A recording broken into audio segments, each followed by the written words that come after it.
Welcome to Nasal Strips 101. So you've heard of nasal strips, you've seen them. So we're gonna break down the why and the science behind nasal strips and which ones are the best ones. So first off, if we're gonna talk about nasal strips, we really have to strip it back to nasal breathing and just the concept of nasal breathing. And nasal breathing is a powerful tool. It's something that is underrated, I would say, as far as its impact on the human body. And this is why. So first off, I think the nervous system is most impacted when it comes down to the total body. When you're breathing through your nose, you're in a parasympathetic state, which just basically means a relaxed state. It's almost impossible to be in a parasympathetic state when you're breathing out of your mouth. Breathing out of your mouth is a form of stress. And so you want to be stress-free, as relaxed as possible. That's why nasal strips can have a really big impact on sleep, because when you're sleeping, you have to be in the lowest form of parasympathetic state. When I say lowest, I mean most relaxed. The second thing, and I think this is the most undervalued when it comes to the benefits of nasal breathing, is CO2 tolerance. So your body has to be used to having carbon dioxide in its system. Carbon dioxide is the trigger for your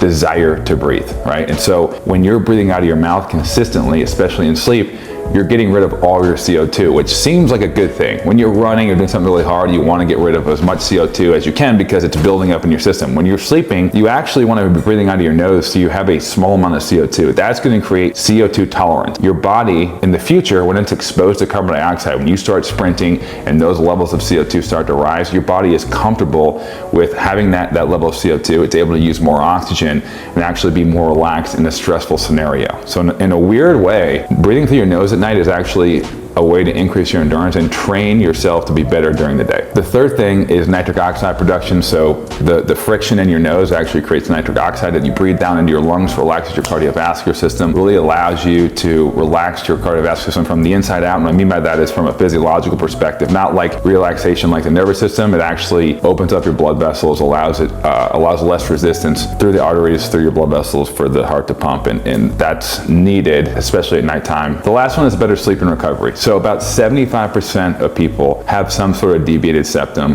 when they're sleeping. The nose, obviously, it's made of cartilage. It's very collapsible, similar to the airway. So when you're in a horizontal position, things tend to shift around and get moved, and a lot of people have issues with that. So when you're breathing through your nose at night, all these things kind of compound throughout the entire night and allows for a deeper, more restorative sleep. When you look at sleep cycles and the type of sleep you're getting, it usually has a really big impact, even on someone that is healthy and in good shape. And I think the positioning has a lot to do with that. So you already have airway that's pretty collapsible. You already have 75% of people having issues with that airway collapsing. When you put nasal strips on, it can really help. And when you think about the nasal cavities, there's a lot of tissue in there. It all converges at different points, and you only need a little bit of difference in volume of air makes a huge change in your body's ability to reduce their resistance through airflow. So sometimes when you throw nasal strips on, and it makes a significant difference. People put them on, and I see it all the time. They're like, oh, this is life-changing. Chances are they have some type of deviated septum, one way or the other. Deviated septum just means either to the left or the right. All of a sudden, if it converges a little bit and you just open up a couple millimeters, you can go from almost no airflow to normal airflow in that nostril, and that can be life-changing. So where nasal strips come in is it's not that simple all the time of just breathe through your nose.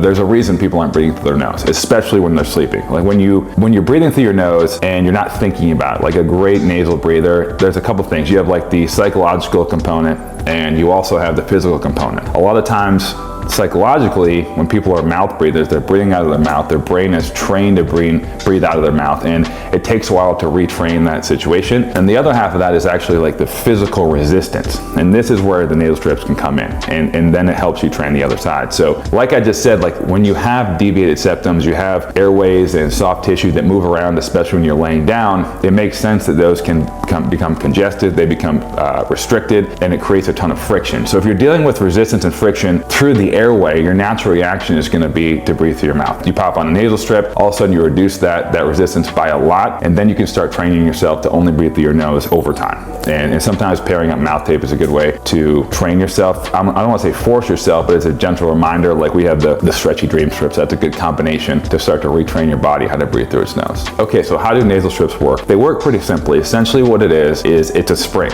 right? It creates tension on the outside. It pops your nasal cavities outwards, and that's going to be a difference of a nasal strip that works really good and really bad, just the direction of that pull, and it creates a little bit of space. And now we're talking about narrow airwaves, so a little bit of space goes a long way. But what's cool about nasal strips, and this is my favorite use case, is there's very little downside. There's a very little amount of counterindications, populations that shouldn't use it. It's almost like, which is unheard of, a medication without side effects, because no one's going to have detrimental impacts from having more airflow through their nose. It's on the outside of their body. It's just very, very low risk. So it's almost one of those things where you might as well give it a shot and try it, because nothing bad is going to happen. And on the flip side, if you're one of those people that 75% of the population has an airway issue, chances are it's going to help a lot. There's very few things, I think, in the health and wellness space that you don't have to worry about the negative side of. Nasal strips are one of those things. High reward, very low risk. That's hard to come by. So as of late, nasal strips have exploded in the market. You'll see athletes, especially like high rocks, CrossFit, runners. I would say over the last couple of years, it's really taken off. It's really elevated as far as usage goes. And the reason that is when you put them on, you feel an immediate difference. And I think the psychological side is one piece. So if you feel better, it excites you to perform at a high level, that's going to be beneficial. On the other side, I think breathing has become a focus and a realization of the impact it can have on sport, especially sports where I think actually the best uses are in the sports that people aren't necessarily using them the most in. And people think I'm going to be crazy. First off, I think golfers will eventually realize the power of this. Now think about this. This is my scenario for golf. You have 72 holes over 4 days. Ton of energy expenditure. You also have practice rounds, travel. So the people don't realize golfers' weeks are crazy. You're walking 18 holes, multiple miles a day, and you have to have your nervous system in the most relaxed, consistent state every single shot. The more consistent you can be, the more you can replicate your brain state, your brain waves, which they do studies on, the better golfer you're going to be. And so when you think about wearing a nasal strip, it's going to allow you to have more output when you're walking, breathe through your nose, more output just only breathing through your nose, which is going to keep your stress levels lower. It's going to demand lower energy throughout the day. It's also going to keep your nervous system in a more parasympathetic state, meaning between shots, like you're not going to ramp up, be under stress because you're walking, breathing out of your mouth, and then have to calm it down every single time. You can keep it closer to that baseline consistency, and that's the name of the game. The difference between a great golfer and an average golfer in the PGA is a few strokes around, less than a stroke around, oftentimes, a couple strokes per tournament across the year. I just think breathing cumulatively would have a huge impact. The other sports it's taking off in is any sports with high bouts of energy. So a sprint almost and a sprint and recover. So football, for example, you see a lot of nasal strips. The reason it's so useful for that is football games 3-4 hours long. If you can get yourself back to a relaxed state faster between plays, so you can end the play with your sprinting, breathing out of your mouth, got to get rid of all that CO2. You end the play and you're able to get back to nasal breathing quicker. Over the course of time, you're going to save a ton of energy. When it comes down to the fourth quarter, milliseconds make a difference as far as making catches, breaking tackles, making tackles. All that adds up. When you're able to actually harness that energy and hold on to that energy over the long distance of a game, you're going to be in a much better place. So all in all, I think Second Wind by Dream Recovery, that's my company, that's our nasal strips. I think they're the best nasal strips, and I'm going to tell you why in a short little snippet. First off, we took 18 months to develop these. They're patented both here and in China, 3 patents in each country. And the reason I think they work the best is it comes down to physics. They are shaped in a way where they are going to pull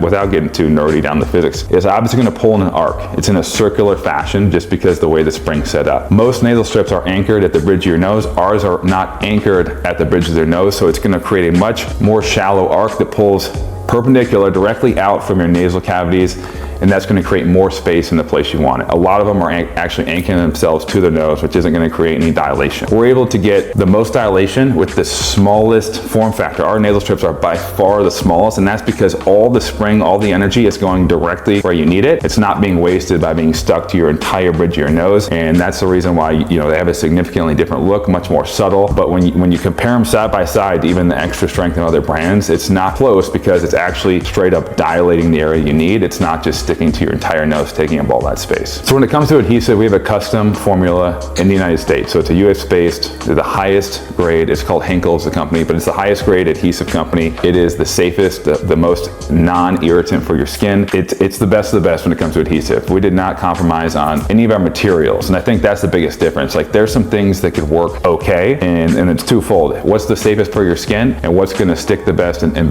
be the best result? Like if it's not that adhesive, it's not that answer, we're not gonna compromise for making something cheaper, and I think that's what it comes down to. And then the last piece for why it's the best is I feel like we care the most. We put the most time into this. We tested it for 18 months. We probably had 40 different versions of this, all to come up with the best product. Like we had some really great versions 6 months in we probably could have ran with, but you know, if you can make it better, I think you always should, and that's what we've been trying to do. We'll continue to try to innovate, but if you're gonna try nasal strip out, I think second one is the way to go. You know, if you have feedback, we'd be happy to hear it, because we're constantly trying to innovate and get better. So all in all, I think nasal strips are an amazing way to increase your performance, better your sleep, and allow yourself to breathe correctly. As a population, we don't breathe very well, and I think it's a good way to get back on track. I think Second Wind's the best nasal strip out there. I challenge you to try it, but like I said, it's something that can be really helpful, low risk, and if you're considering it, give it a shot.